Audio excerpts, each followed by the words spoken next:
اعوذ باللہ من الشیطان الرجیم۔ پناہ مانگتا ہوں میں اللہ کی شیطان مردود سے۔ بسم اللہ الرحمن الرحیم۔ شروع اللہ کے نام سے جو بڑا مہربان نہایت رحم والا ہے۔ دا باٹم لائن کے ناظرین کرام السلام علیکم۔ ناظرین، ہم اپنی آج کی ویڈیو میں جس ہستی کا ذکر آپ کے سامنے کرنے جا رہے ہیں وہ ہستی ہیں حضرت عبداللہ شاہ غازی رحمت اللہ علیہ۔ محترم ناظرین، سن 98 ہجری میں حضرت سید محمد نفیس زکیہ کے ہاں اسلام کے ایک درخشاں ستارے نے مدینہ منورہ میں آنکھ کھولی۔ یہ تھی حضرت عبداللہ شاہ غازی۔ آپ حسنی حسینی سید ہیں، یہ بات آپ کے شجرہ مبارک سے ثابت ہے۔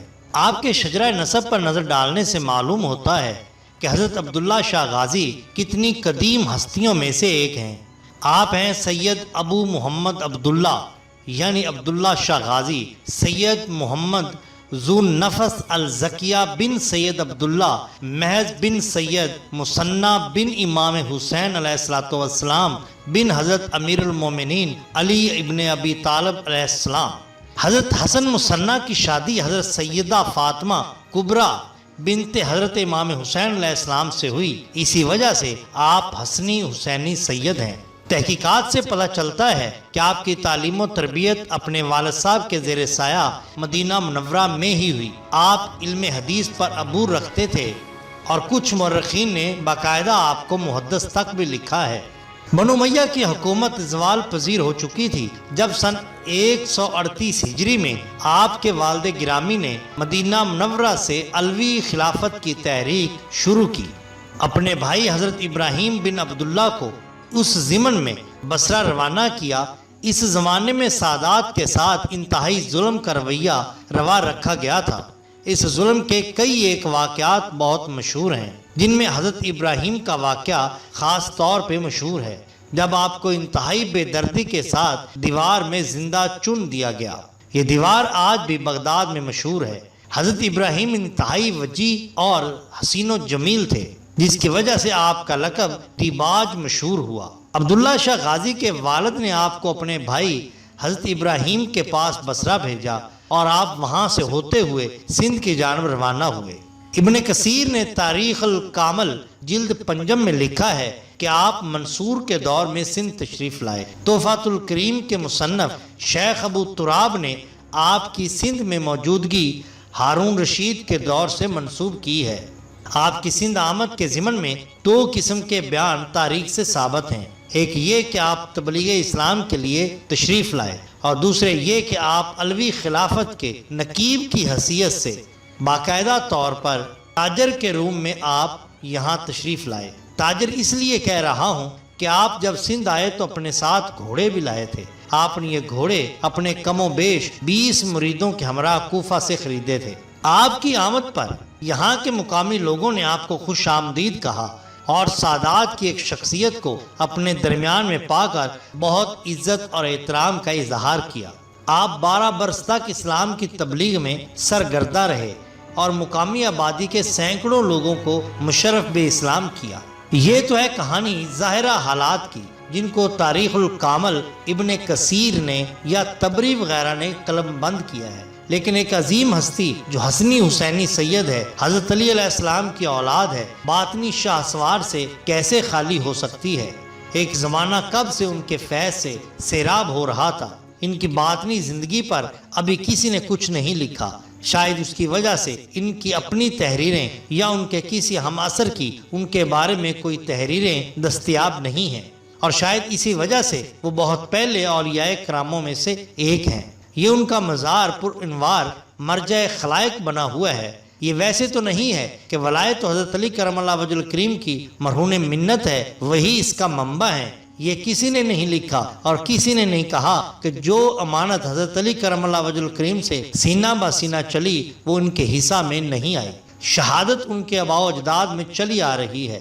حضرت علی علیہ السلام سے لے کر غازی شاہ صاحب کے والد اور چچا شہید ہوئے، خود آپ نے بھی شہادت کا مرتبہ پایا۔ اپنی جان سے زیادہ کیا چیز ہے جو اللہ تعالیٰ کی راہ میں قربان کی جا سکتی ہے؟ یہ تو شہادت جلی ہے، مگر کیا کسی نے لکھا کہ وہ شہید خفی بھی ہیں؟ جب وہ حق ہو چکے تو راہ حق میں شہید ہوئے۔ دولت سرمدی کا متحمل وہی ہو سکتا ہے جس کو فطرت اس کا اہل سمجھتی ہو۔ حضرت عبداللہ شاہ غازی کے سندھ قیام کے دوران گورنر سندھ کو خبر آئی کہ آپ کے والد گرامی نے مدینہ منورہ میں اور ان کے بھائی حضرت ابراہیم نے بصرہ میں عباسی خلافت کے خلاف بغاوت کر دی۔ سن 145 میں یہ اطلاع آئی کہ آپ کے والد حضرت محمد نفس زکیہ مدینہ منورہ میں 15 رمضان المبارک کو اور اسی سال آپ کے چچا حضرت ابراہیم بن عبداللہ 25 ذکات یعنی 14 فروری سن 763 کو بصرہ میں شہید کر دیے گئے۔ حضرت عبداللہ شاہ غازی کے والد گرامی اور چچا کی شہادت کے بعد عباسی خلافت کے مرکز خلیفہ منصور سے آپ کی گرفتاری کے احکامات بھی صادر ہوئے، مگر چونکہ آپ کے حصہ میں میدان جنگ میں شہادت لکھی گئی تھی لہذا آپ کی گرفتاری تو عمل میں نہیں آ سکی۔ حفص بن عمر گورنر سندھ آپ کی گرفتاری کے معاملے کو مسلسل ٹالتا رہا۔ ان کا یہ خیال تھا کہ اس طرح کچھ وقت گزر جائے گا اور خلیفہ منصور غازی شاہ صاحب کی گرفتاری کے معاملے کو بھول جائے گا، مگر جو لوگ اقتدار سے لگاؤ رکھتے ہیں وہ کسی طرح کا خطرہ مول نہیں لیتے بلکہ چھوٹے سے چھوٹے خطرے کو بھی برداشت نہیں کر سکتے۔ چنانچہ منصور کے دل سے ہرگز حضرت عبداللہ شاہ غازی کی گرفتاری کا خیال ماند نہیں پڑا۔ حالانکہ گورنر سندھ حفص بن عمر نے یہ بھی خلیفہ کو کہا کہ حضرت عبداللہ شاہ غازی میری مملکت کی حدود میں نہیں، لیکن خلیفہ کو اس پر بھی اطمینان حاصل نہیں ہوا۔ گورنر سندھ حفص نے اپنی محبت اور عقیدت اور سادات سے لگاؤ اور اس کے بعد آپ کی بحفاظت ایک ساحلی ریاست میں بھیج کر وہاں کے راجہ کا مہمان بنایا۔ یہ راجہ اسلامی حکومت کا اطاعت گزار تھا۔ اس نے آپ کی آمد پر آپ کو خوش آمدید کہا، انتہائی عزت اور قدر و منزلت سے رکھا۔ آپ کوئی 4 سال یہاں اس کے مہمان رہے۔ اس عرصہ میں آپ نے پہلے کی طرح اسلام کی تبلیغ جاری رکھی اور سینکڑوں لوگوں کو اسلام سے روشناس کروایا۔ لاتعداد لوگ آپ کے مرید بن کر آپ کے ساتھ ہو گئے۔ کہاں سندھ، کہاں حجاز مقدس، کتنی مسافت ہے، کتنا لمبا سفر ہے، یہ بات تاریخ سے ثابت ہے۔ سندھیوں کے بنجر دل کی زمین میں سب سے پہلے حضرت عبداللہ شاہ غازی نے ہی اسلامی بیج بویا، پھر اس کی آبیاری کی اور محبت، اخوت، بردباری سے دلوں کو گرمایا اور ایمان کی زرخیزی سے روشناس کروایا، اس لیے کہ جو کام ان کے ذمہ تھا وہ صرف ظاہر ہی نہیں ہو سکتا تھا۔ تاریخ کو رخ عطا کرنے والے ظاہر کے ساتھ باطن کی دنیا کے شاہسوار بھی ہوتے ہیں، جن کا ظاہر پر کم اور باطن پر زیادہ زور اور توجہ ہوتی ہے۔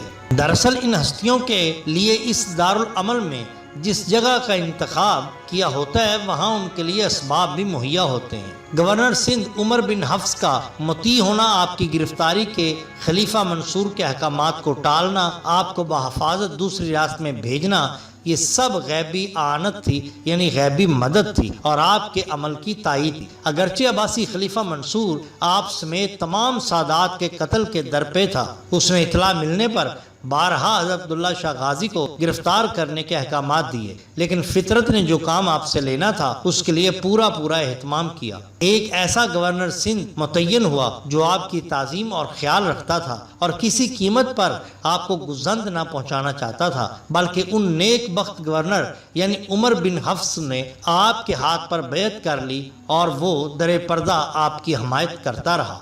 محترم ناظرین کرام، تاریخ سے ثابت ہے اس زمانہ میں جب آپ سیر اور شکار کی غرض سے کہیں جاتے تھے تو شان و شوکت کا اظہار ہوتا تھا۔ کیوں نہ ہو، حضرت عبداللہ شاہ غازی کس نسل کے چشم و چراغ تھے؟ یہ غالباً اس لیے بھی تھا کہ آپ کی درویشی پر امارت کا پردہ بھی پڑا رہے اور جو امانت آپ کے سپرد تھی آپ کے سینہ میں محفوظ رہے۔ یہ بھی باور کروانا ضروری ہے کہ آپ کے علاوہ آپ کے ایک دوسرے بھائی اور بھی ہیں، وہ بھی بہت بڑے ولی تھے، انہوں نے بھی اسلام کی گراں قدر خدمات انجام دی۔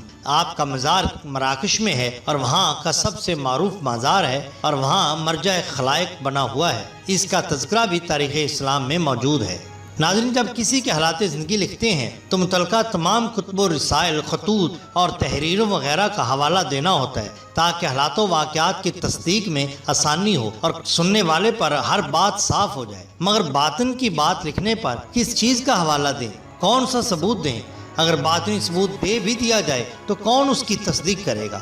بہرحال میرے نزدیک پہلا ثبوت تو لاکھوں زائرین کا آپ کے مزار کی حاضری ہے، دوسرا یہ کہ باطن کے کئی ایک شاہسوار نے یہ بات کہی ہے کہ حضرت عبداللہ شاہ غازی کی بہت بڑی حکومت ہے۔ یقیناً ہے، جن لوگوں کو تصوف کی بھنک ہے اور جن کا باطن پاک ہو چکا ہے، قلب روشن ہے، وہ تو یہ سب کچھ ہمہ وقت دیکھتے ہیں، ہدایت لیتے ہیں اور مزار پر ایسے حاضری دیتے ہیں کہ جیسے غازی صاحب رحمۃ اللہ علیہ سے ملاقات کر رہے ہیں۔ یہ بھی ادب کے کرینوں میں سے ایک کرینہ ہے، ورنہ زبان اور مکان سے چھٹکارا ہو جاتا ہے تو پھر کہیں آنا جانا کیا مانی ہمہ وقت اومنی پریزنس آپ جہاں بھی ہوں غازی کا تصور قائم کریں تو وہ وہیں موجود ہو جاتے ہیں۔ شہید تو مرتے ہی نہیں بلکہ زندہ ہوتے ہیں اور اللہ کے ہاں سے رزق کھاتے ہیں۔ شہید وہ جس کے علم سے کوئی چیز پوشیدہ نہ ہو، جو شہید حق ہو، ہم اس کی کیا تعریف کر سکتے ہیں؟ جس ہستی کا پورا خاندان، پورا شجرہ شریف شہید ہو، شہید جلی بھی، شہید خفی بھی، کون ان میں سے مرا ہے؟ سب کے سب زندہ و جاوید بلکہ الحیات کے بکھیرنے والے ہیں، سب کے سب انتہائی قرب والے، باقی باللہ بزرگ جن کے تمام دنیا پر باطنی حکمرانی ہے۔ حکومت ناظرین دو قسم کی ہوتی ہے، ایک خطے پر، دوسری حکومت جو حقیقی حکومت ہوتی ہے وہ دلوں پر ہوتی ہے۔ حضرت عبداللہ شاہ غازی کی حکومت ظاہر اور باطن دونوں پر قائم ہے۔ تمام دفتر ان کے ہیں جہاں تمام زائرین کی مرادوں اور دعاؤں کی عرضیاں موصول کی جاتی ہیں اور پھر ان پر احکامات صادر ہوتے ہیں۔ ثبوت یہ ہے کہ اگر زائرین کی مرادیں پوری نہ ہوں، یہ جم خفیر کیسا جو ہر آنے والے دن کے ساتھ بڑھتا جا رہا ہے۔ جمعرات کو تو آپ کے مزار کی سیڑھیوں میں بھی چڑھنا بہت مشکل ہو جاتا ہے، عام ایام میں بھی زائرین کا تانتا بندھا رہتا ہے۔ حضرت عبداللہ شاہ غازی کی باطنی حکومت کا حال کہاں سے معلوم ہوگا؟ کس نے اس پر لکھا ہے؟ کس لائبریری اور دفتر سے یہ تفصیل موصول ہوگی؟ کس نے اس پر لکھا ہے؟ کس لائبریری اور دفتر سے یہ تفصیل موصول ہوگی؟ سرکار دو عالم کی حدیث مبارک ہے، آپ صلی اللہ علیہ وسلم نے فرمایا کہ میری امت کے علماء بنی اسرائیل کے نبیوں کے ہم مرتبہ ہوں گے۔ غور کیجئے، نور عقل سے کام لیجئے تو دل کیا گواہی دیتا ہے؟ یہ تو وہی ہوں گے جو مخلوق کی رہنمائی کا باعث ہیں، یہ وہی ہیں جنہوں نے اپنی زندگی امت محمدی صلی اللہ علیہ وسلم کے لیے وقف کی ہوگی، یہ وہی ہیں جن کو غم امت لاحق ہوگا۔ نبی کریم صلی اللہ علیہ وسلم کی پیروی میں انہوں نے وہی کچھ کیا ہوگا جو نبیوں نے کیا، ورنہ بنی اسرائیل کے نبیوں کی برابری کیسی؟ نبیوں کے ظاہر کے کام تو ہر کسی نے دیکھے، مگر ان کے باطنی کارناموں سے کون واقف ہے؟ کس ظاہر بین کی نہ بساط ہے نہ دسترس؟